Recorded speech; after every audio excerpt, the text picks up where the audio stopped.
What circumstances in life would lead someone to study the psychology of happiness and self-actualization while everyone else is into psychoanalysis? Let's delve into the life of the famous psychologist Abraham Maslow.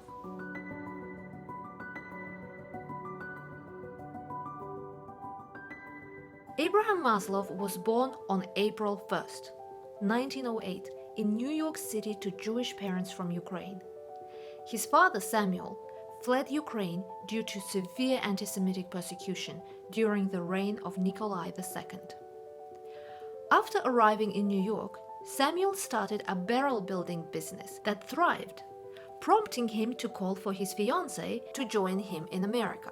Abraham was first of 7 children. Growing up, Abraham Maslow had a few encounters with anti-Semitic gangs on the streets of New York. At home, his relationship with his mother was strained, to say the least. In later years, he described her in the most unflattering terms. He also had his share of self-doubt. Maslow felt that a man should be tall, muscular, and handsome, while he himself was a short, skinny kid with a big nose. His father, while successful in business, was an alcoholic and a womanizer, adding to Abraham's own struggles with self-esteem, as children of alcoholics often experience. Abraham began exercising with abandon in hope of improving his stature. When he realized that the body he was given cannot be dramatically changed, he decided to improve his mind and spent hours in the library. Abraham had very few friends. In fact, his best friend was his cousin, Will. They went to the boys' high school together. His first 2 years of college were spent in City College of New York. He attempted to transfer to Cornell, but after 1 semester there, returned back to New York City and graduated there in 1928. In the same year, against his parents' wishes, he married his first cousin, Bertha, who was still in high school at the time. They left for Madison, Wisconsin, where Abraham studied for his master's degree, followed by his PhD in psychology. Maslow thought the topic of his master's thesis was so embarrassingly insignificant and absurd that he removed it from the psychology library and tore out its catalog listing.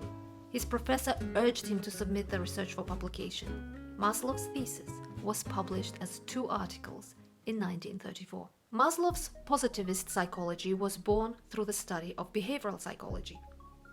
He continued his research in Columbia University.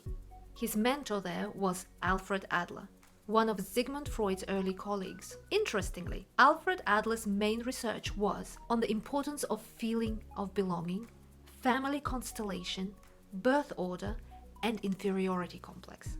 All of these topics were particularly poignant in the life of Abraham Maslow. By 1941, Abraham Maslow was a father of 2 girls and was not eligible to join the military to fight in World War II.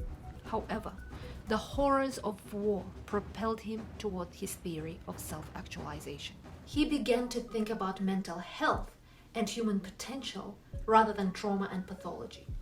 In his career, Abraham Maslow coined such terms as hierarchy of needs, meta-motivation, self-actualization, and peak experiences. Between the years of 1951 and 1969, Abraham Maslow was a professor of psychology at Brady's University in Massachusetts. He also became a resident fellow of the Laughlin Institute in California. On June 8, 1970, Abraham Maslow had a heart attack while jogging in Menlo Park, California. He died at the age of 62. To learn more about Maslow's hierarchy of needs, please watch my other video.